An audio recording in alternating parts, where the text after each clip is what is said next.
Hello બાળ મિત્રો, ગઈ વખતે આપણે શું શીખ્યા હતા? તો આપણે સરવાળા શીખ્યા હતા કે એક વસ્તુમાં બીજી વસ્તુ ઉમેરીએ એટલે શું થાય? સરવાળો. બરોબર? હવે આજે આપણે શું શીખવાના છીએ? તો આજે આપણે બાદબાકી શીખવાના છીએ. બાદબાકી એટલે કે બાદ કરવાનું. બરોબર?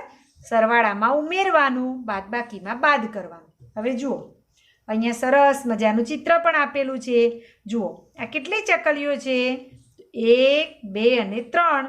હવે 3 ચકલી હતી. હવે એમાંથી શું થયું? તો 2 ચકલીઓ ઉડી ગઈ. તો હવે ઝાડ ઉપર કેટલી ચકલીઓ રહી? તો 1 ચકલી રહી. હવે એને દાખલાની રીતે ગણવું હોય તો કેવી રીતે ગણાય? તો જુઓ, હવે 3 ચકલીઓ હતી એટલે અહીંયા લખ્યા 3. હવે એમાંથી 2 ચકલીઓ ઉડી ગઈ એટલે આપણે બાદ કરવાના. આ બાદબાકીની નિશાની કહેવાય. જે લીટી કરીએ ને એમ, અને જે પ્લસ કરીએ એ સરવાળાની નિશાની. હવે 2 ચકલીઓ ઉડી ગઈ એટલે આપણે લખ્યા 2. અને પછી કેટલી બાકી રહી? તો 1. બરોબર? આ શું કર્યું? બાદબાકી. જો એ રીતે બીજું ચિત્ર. કેટલા દેડકા છે? તો 3 દેડકા હતા. એમાંથી 1 દેડકો પાણીમાં પડી ગયો. તો હવે કેટલા દેડકા બાકી રહ્યા? 2. બરોબર? તો 3 દેડકા હતા તો 3. એમાંથી 1 દેડકો પાણીમાં પડ્યો એટલે ઓછા 1. અને કેટલા વધ્યા? તો 2. બરોબર?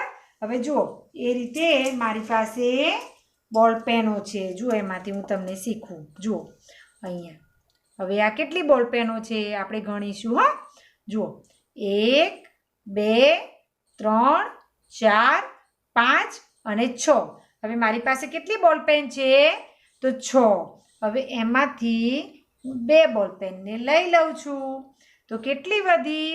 તો આપણે ગણીશું 1, 2, 3 અને 4. કેટલી વધી? 4. આપણે આ શું કર્યું? બાદબાકી કરી. શું કર્યું આપણે? બાદબાકી. જો અહીંયા મેં કેટલાક દાખલા લખ્યા છે, એનાથી તમને ખબર પડશે. બરોબર? જો આ કેટલા લખ્યા છે મેં? 5. તો આપણે 5 લીટા કરી દઈશું. જુઓ, 1, 2, 3, 4 અને 5. હવે એમાંથી કેટલા બાદ કરવાના છે? 3. તો આપણે 3 લીટાને આ રીતે કાઢી દઈશું. બરોબર? ભૂસતો નહીં તો ચાલશે. આ રીતે લીટા કરી દેવાના. એટલે આટલા લીટા કાઢી દીધા. હવે કેટલા વધ્યા? તો આ ગણી કાઢો. 1 અને 2. તો અહીંયા લખીશું આપણે 2. હવે જુઓ બીજો દાખલો. આ કેટલા છે? 4. તો આપણે 4 લીટા કરી દઈએ. 1, 2, 3 અને 4. હવે એમાંથી કેટલા બાદ કરવાના છે? 2. તો ચલો હવે આ 2 બાદ કર્યા. તો કેટલા વધ્યા? તો 2. બરોબર? તો અહીંયા 2 લખી દેવાના. ચલો હવે આ કેટલા છે? 9. તો આપણે 9 લીટા કરવા પડશે. 1, 2, 3, 4, 5, 6, 7, 8 અને 9. હવે એમાંથી કેટલા કાઢવાના છે? 5. 1, 2, 3, 4 અને 5. હવે બાકી વધે આપણે ગણી લેવાના. 1, 2, 3 અને 4. બરોબર? તો અહીંયા લખી દઈશું આપણે 4. હવે એ જ રીતે જુઓ, હવે આ કેટલા છે? 7. તો હવે 7 લીટા કરીએ. 1, 2, 3, 4, 5, 6 અને 7. હવે એમાંથી કાઢવાના કેટલા છે? 7. તો 1, 2, 3, 4, 5, 6 અને 7. કેટલું રહ્યું ભાઈ? 0. કંઈ ના વધે એટલે શું લખવાનું?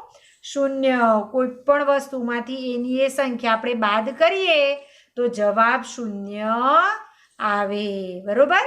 હવે જુઓ 7 છે, તેમાંથી આપણે શું કરવાનું છે? 6 લીટા કાઢવાના છે. બરોબર? તો 1, 2, 3, 4, 5, 6 અને 7. હવે એમાંથી 6 લીટા કાઢી દઈએ. 1, 2, 3, 4, 5 અને 6. તો કેટલા વધ્યા? 1. બરોબર? આવડશે ને તમને આવી બાદબાકી? બરોબર? હવે જો, હવે નવી રીતની બાદબાકી શીખવાડું. હવે જુઓ, તમારી સ્વાધ્યાય પોથીમાં આવી બાદબાકી છે. આપણે સરવાળા પણ આવા આવ્યા હતા કે ખાલી ખાના પૂરો. હવે જો એમાં બે રીતની બાદબાકી હશે, એકદમ શાંતિથી ધ્યાન આપજો હા બધા. જો હવે બે રીતની બાદબાકી હશે. એકમાં આવું નીચે ચોરસ ખાનું આપ્યું હશે, બરોબર, અને અમુક બાદબાકી એવી હશે કે જેમાં ઉપર ચોરસ ખાનું આપ્યું હોય. હવે બંનેની પદ્ધતિ અલગ અલગ છે. જુઓ હવે આ રીતે વચ્ચે ચોરસ ખાનું આપ્યું હોય અને ઉપર અને નીચે બંને બાજુ સંખ્યાઓ આપેલી હોય. તો હવે 8માંથી કેટલા બાદ કરીએ તો 5 રહે? શું પૂછ્યું છે? 8માંથી કેટલા બાદ કરીએ તો 5 રહે? તો તમારે શું કરવાનું? 8 લીટા કરી દેવાના. 1 2 3 4 5 6 7 અને 8. હવે એમાંથી 5 લીટા કાઢી નાખવાના. 1 2 3 અને 4. કેટલા વધ્યા ભાઈ? તો સોરી 5 કાઢવાના છે આપણે. 8માંથી 5. 1 2 3 4 અને 5. હવે કેટલા વધ્યા? 1 2 અને 3. તો અહીંયા લખી દઈશું આપણે 3. જુઓ 8માંથી 3 જાય તો 5 વધે. હવે જુઓ બીજો દાખલો એવો. હવે આ 6 છે તો 6માંથી કેટલા બાદ કરીએ તો 4 આવે? તો ચલો 6 લીટા કરી દેવાના. 1 2 3 4 5 અને 6. હવે એમાંથી કેટલા બાદ કરવાના? 4. 1 2 3 અને 4. તો કેટલા વધ્યા? 1 અને 2. તો અહીંયા મૂકી દેવાના 2 કે ભાઈ 6માંથી 2 બાદ કરીએ તો 4 વધે. હવે જુઓ એના પછીનો દાખલો. હવે 7માંથી કેટલા બાદ કરીએ તો 1 વધે? તો ચલો 7 લીટા કરી દઈએ. 2 3 4 5 6 અને 7. હવે એમાંથી 1 બાદ કરી દઈએ, બરાબર. હવે ગણો 1 2 3 4 5 અને 6. તો અહીંયા લખી દઈશું આપણે 6. ખબર પડી તમને? એટલું યાદ રાખવાનું ખાલી કે નીચે ચોરસ હોય, નીચે અહીંયા ખાલી જગ્યામાં ચોરસ આપેલું હોય તો આ મોટી સંખ્યામાંથી નાની સંખ્યા બાદ કરી દેવાની અને જે જવાબ આવે એ અહીંયા લખી દેવાનું, બરોબર. હવે એ જ રીતે અહીંયા ઉપર ચોરસ આપેલું છે તો આના માટે આપણે શું કરવાનું છે? આ બંને સંખ્યાઓનો સરવાળો કરવાનો અને જે જવાબ આવે એ અહીંયા લખી દેવાનું છે. હવે જુઓ આ કેટલા છે? 3. તો આપણે 3 લીટા કર્યા. આ કેટલા છે? 6. તો અહીંયા 6 લીટા કરીએ. 1 2 3 4 5 અને 6. હવે બધાને ભેગા ગણી કાઢવાના. 1 2 3 4 5 6 7 8 9. તો અહીંયા કેટલા મૂકવાના? 9. હવે 9માંથી 3 બાદ કરીએ તો 6 વધે. પડી ખબર? હવે જો એ રીતે આ દાખલો બતાવો તો યાદ રાખવાનું કે આવી બે નીચે નીચે નજીક સંખ્યાઓ હોય તો સરવાળો કરી દેવાનો અને આવી બે દૂર દૂર સંખ્યાઓ હોય તો એની બાદબાકી કરી દેવાની. હવે જુઓ અહીંયા કેટલામાંથી 8 બાદ કરીએ તો 1 વધે. તો 8 ને કેટલા થાય? તો 9. એ તો તરત આવડી જાય. તો અહીંયા લખી દેવાનું 9. હવે જો એ રીતે આ દાખલો કે ભાઈ કેટલામાંથી 5 બાદ કરીએ તો 2 વધે. આ બંનેનો સરવાળો કરી દેવાનો. હવે 5 1 2 3 4 ને 5 કેટલા છે? 2. 1 અને 2. હવે આ બધા ભેગા કરી કાઢો.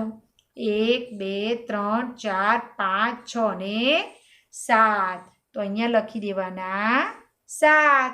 7માંથી 5 જાય તો 2 વધે. હવે અહીંયા જુઓ હવે 2 અને 0નો સરવાળો કરવાનો છે.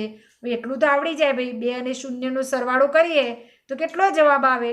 2 ચોકલેટ હતી અને તમને બીજી એક પણ ચોકલેટ ન મળી તો કેટલી ચોકલેટ રહે? 2 ની 2. તો પછી અહીંયા શું કરવાના? 2. હવે 2માંથી 2 જાય તો કેટલા વધે?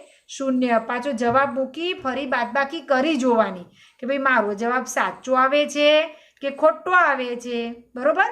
પણ ફક્ત શીખવાનું શું છે તમારે? તો આ રીતે નીચે ચોરસ હોય અને અહીંયા ઉપર અને નીચે બે સંખ્યાઓ હોય તો આ સંખ્યા મોટી સંખ્યામાંથી નાની સંખ્યા બાદ કરવાની અને જે જવાબ આવે અહીંયા લખી દેવાનો. અને જો આ રીતે ઉપર ચોરસ હોય અને અહીંયા બે સંખ્યાઓ હોય આ બંનેનો સરવાળો કરવાનો અને જે જવાબ આવે ઉપર લખી દેવાનો. ખબર પડી તમને બધાને? હવે આ રીતે તમારે બાદબાકીનું પ્રકરણ આપણે પૂરું કરવાનું છે. જો કોઈને પણ ખબર ના પડે તો પહેલાં મમ્મીને પૂછી જોજો. તો પણ ના પડે તો મને ફોન કરીને પૂછવાનું, બરોબર. હું ફરીથી શીખવાડી દઈશ તમને. હા, ચલો આવજો બધા.